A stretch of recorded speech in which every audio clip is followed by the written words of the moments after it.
ça avait l'air un petit peu broche à foin. Yasmine Abdel-Fadel. On peut pas être un chef à temps partiel. Moi, ce qui me dépasse, c'est que le dossier, là, il est pas nouveau depuis une semaine. Marc-André Leclerc. Il n'a pas de règles. Et ça, quand il n'y a pas de règles... La rencontre. Il va falloir s'accrocher à quelque chose qui est ancré dans la réalité des Québécois. Non, mais elle l'a dit, c'est irréprochable. Hein? Sa gestion est irréprochable. Il faudrait qu'il sourie, qu'il a l'air plus enjoué. Ah, mais Yasmine, attends, là, on a la moitié du bouclier, là. C'est exactement ça. La rencontre. Abdel-Fadel. Leclerc. Un nouveau sondage léger dresse un portrait pas très rose pour Justin Trudeau et pour François Legault. Yasmine, Marc-André, bonjour à vous deux. Allô, allô? Bonjour, Alexandre.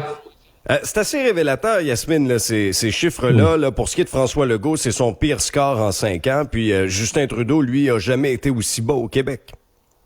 Oui, mais je veux juste qu'on se remette en contexte. C'est peut-être le pire score de François Legault en 5 ans, mais quand après, à la veille de ta 6e année, là, le 2 octobre, là, ça va faire 6 ans, on va fêter le 6e anniversaire, et que tu es encore premier dans les sondages, et que tu es encore à plus de 10 points de ton plus proche rival, là, c'est quand même un exploit.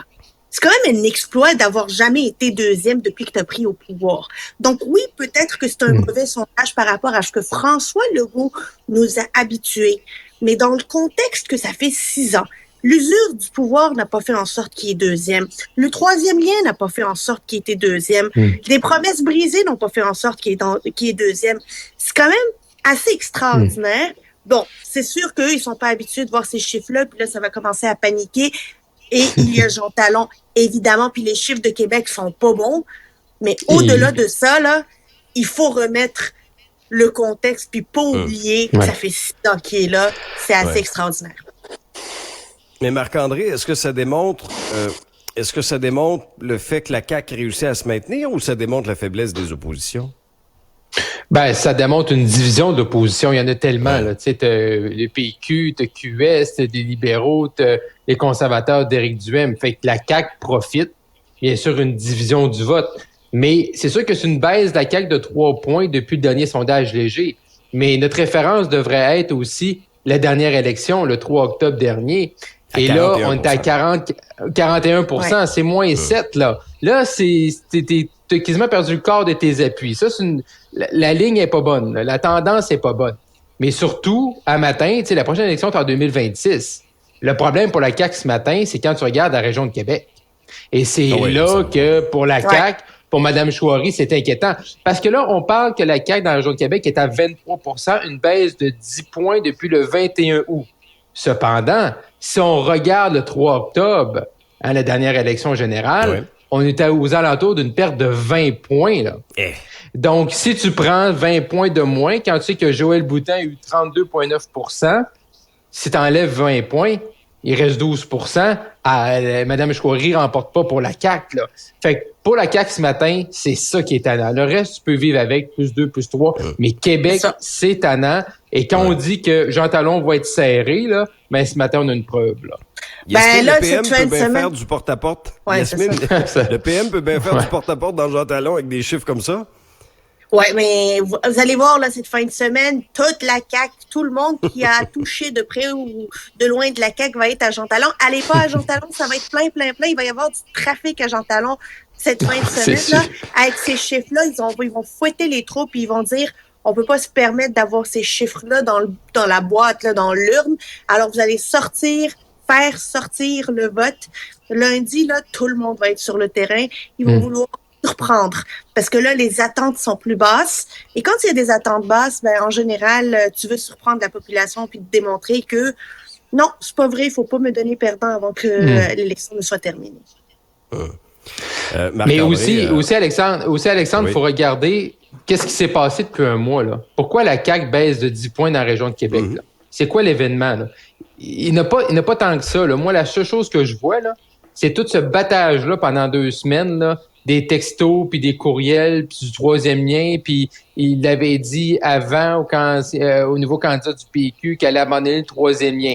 La CAQ a voulu jouer au plus fin en disant « Monsieur Paradis, on l'avait courtisé, puis il voulait s'en venir avec nous autres, puis les magazines. » Mais là, je pense que ça a tout réveillé les gens, encore une fois, dans la région de Québec, sur la promesse brisée, l'annonce de Geneviève Guilbeault le 20 avril. Moi, c'est le seul élément là, que je vois qui fait en sorte que tu peux voir une variation de moins 10 points pour la CAQ.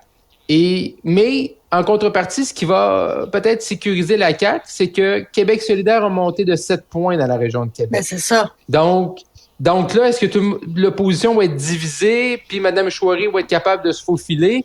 C'est le seul scénario qui est là. Mais Mme Chouari, là, pour moi, c'est clair qu'elle ne fera pas 32,9 comme Joël Boutin. Elle va faire plus bas. Donc, si elle est capable de rentrer, c'est la faufilade du corps. Là. Oubliez pas non plus que le PQ n'a pas profité de la baisse de 10 points de la CAQ à Jean Talon. Pas ce fois-là. Il a même perdu un point. Et le fait qu'il n'y ait pas de transfert entre la CAQ et le PQ, ben ça, c'est aussi des mauvaises nouvelles pour le PQ parce qu'il n'est pas capable de convertir des personnes insatisfaites de la CAQ et de se placer comme valeur refuge puis de dire que c'est seul le PQ est capable de faire face à la CAQ. On voit une augmentation de Québec solidaire et du Parti conservateur. Éric Duhem, ouais. Moi, aujourd'hui, et d'Éric Duhem, on voit que là, la CAQ, là, elle se bat peut-être contre le PQ dans l'absolu, mais elle perd des votes pour Québec solidaire et pour le Parti conservateur. Donc, la stratégie, il faut l'adapter en ce sens. Oui, mais en contrepartie, Yasmine, c'est si tu prends le 3 octobre dernier dans la région de Québec, le PQ était aux alentours de 13-14 %. Là, ils sont à 30. Fait que tu mets un plus 15-16. Leur candidat dans Jean Talon du PQ a fait 18. Si tu rajoutes 15, là, tu es à 33-34. Fait que là, tu es dans une zone où tu peux gagner, mais tu es serré. Là. C'est ça, tes limites. Là, Marc-André, c'est difficile de comparer une élection générale avec une élection partielle quand le taux de vote est beaucoup moindre que ce qui est attendu. Et quand il s'est passé tellement de choses entre temps.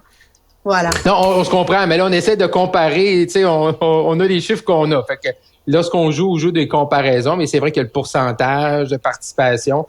Et également, Jean Talon, c'est un comté qui est particulier. Tu sais, il y a une vie étudiante, l'Université Laval, il y a des cégeps, donc c'est sûr que ça rend là, les prévisions difficiles.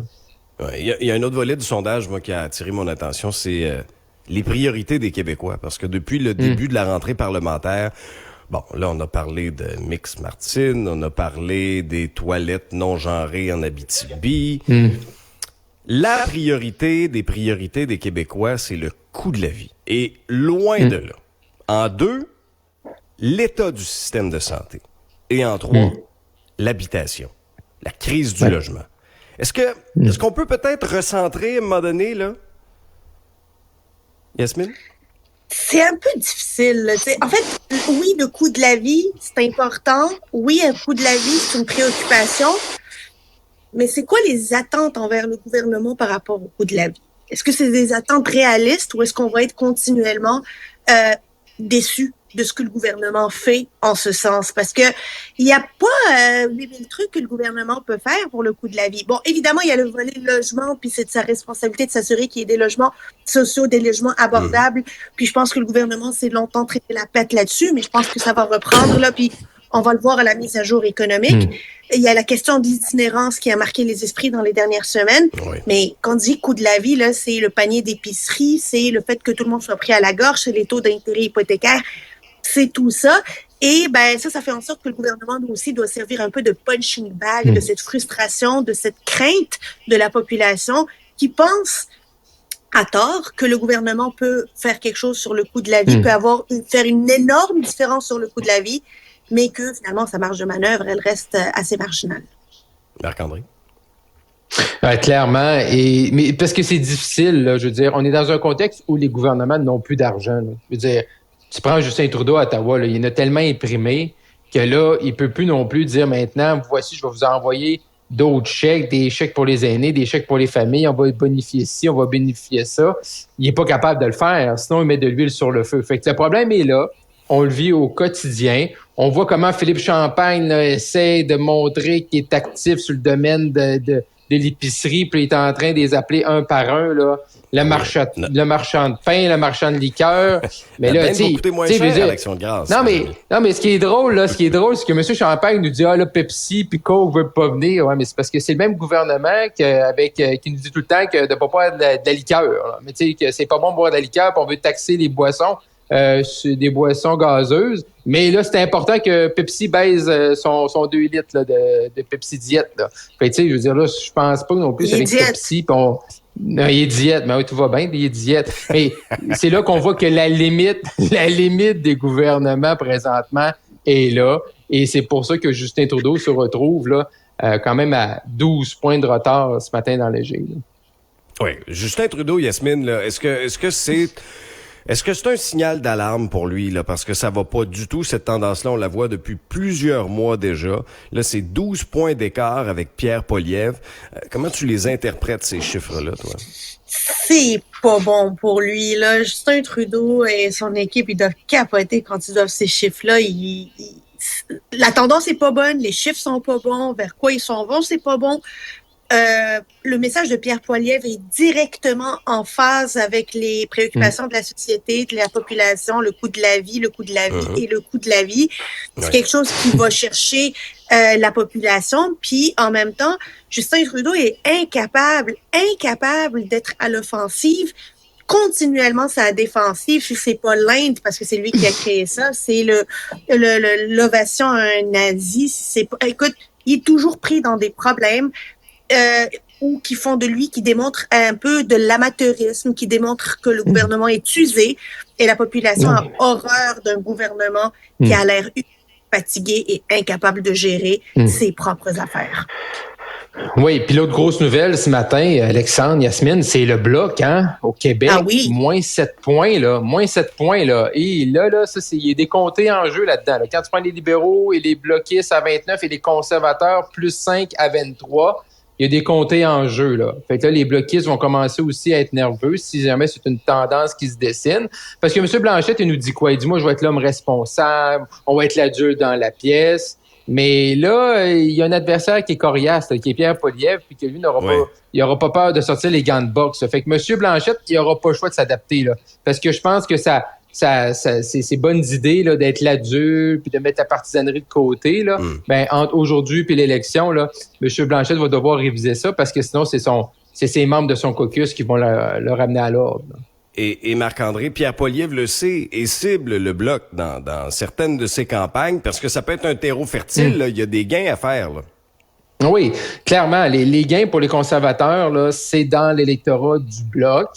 Et également pour les bloquistes, hein, quand tu regardes les bloquistes là, dans un autre sondage que je disais plus tôt au courant de l'été, c'est un bloquiste sur 2 pense que Pierre Poilievre est meilleur que Justin Trudeau. Fait qu'il y a un électorat qui est là, qui peut être captif.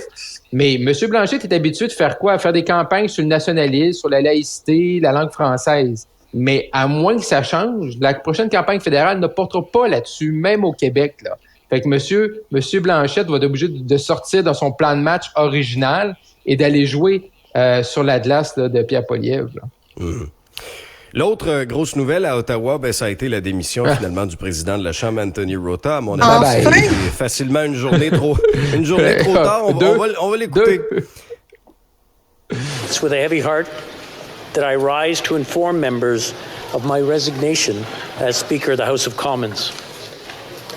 Je tiens à vous remercier, vous, mes collègues, pour votre appui et votre collégialité durant mon mandat à la présidence. I accept full responsibility for my actions. My resignation is effective at the end of the sitting day tomorrow, Wednesday, September 27th, to allow preparations for the election of a new speaker. Donc, Anthony Rota, sa démission va entrer en vigueur d'ailleurs à compter de ce mercredi. Yasmine, il y avait plus le choix, il y avait plus aucun appui au sein des formations politiques. Je comprends pas comment c'est pas arrivé plus tôt. Le NPD puis le Bloc lui avait déjà retiré sa confiance avant. Je comprends pas sur quelle planète il vit en pensant que il pouvait rester. En fait, il vivait dans la même planète que David Johnston qui pensait qu'il pouvait rester malgré une motion de la Chambre qui disait qu'il devait partir. Là, il va pouvoir aller le rejoindre puis que les deux pourront aller dire à quel point les Canadiens sont méchants puis la Chambre des communes est méchante. Là, mais au-delà de ça, comme défenseur d'une des institutions démocratiques les plus importantes du pays, la Chambre des communes, il devait faire preuve de jugement. En fait, il a manqué de jugement 2 fois. Il a manqué de jugement quand il a invité l'individu. Il a manqué de jugement quand il n'a pas démissionné au moment où on s'est rendu compte de ça. Alors, c'est une double erreur pour M. Rota. Tant mieux qu'il soit rentré chez lui. Mais là, le plus drôle hier, là, c'est de voir les libéraux. Là. Karina Gourde, là, finalement, il faut qu'il s'en aille. Et Mélanie Joly, devant les médias, elle était hyper stressée. Tu vois que la panique est prise là, chez les libéraux. Là, elle était stressée, puis là, il faut qu'il parte. Mais Justin Trudeau, il est où, là? Non, je sais pas. Ben là, il va être aujourd'hui après-midi. Hier, il était à Toronto en affaire d'automobile, d'association, pour faire un panel, un fireside chat. Mais non, je veux dire, va-t'en à Ottawa. Sérieusement, là, mais sérieusement, ils ont-tu pas compris dans l'entourage de M. Trudeau le message des députés à London en caucus, là? Tu veux que ton premier ministre, il réagisse rapidement, qu'il soit au devant des coups. Ben là, il s'est planté sur l'Inde. Il réagit mal sur ce qui s'est passé avec la reconnaissance du soldat nazi en vendredi. Puis là, tu as des sondages comme ce matin qui dit des firmes crédibles comme Léger qui dit que tu es à moins 12. Fait que je sais pas dans quel univers les libéraux vivent, mais clairement, tu as besoin de bouger. Mais encore le plus ironique dans tout ça, c'est que hier soir, qu'est-ce qui était prévu à l'agenda? C'était supposé d'être le garden party à la ferme du président de la Chambre des communes.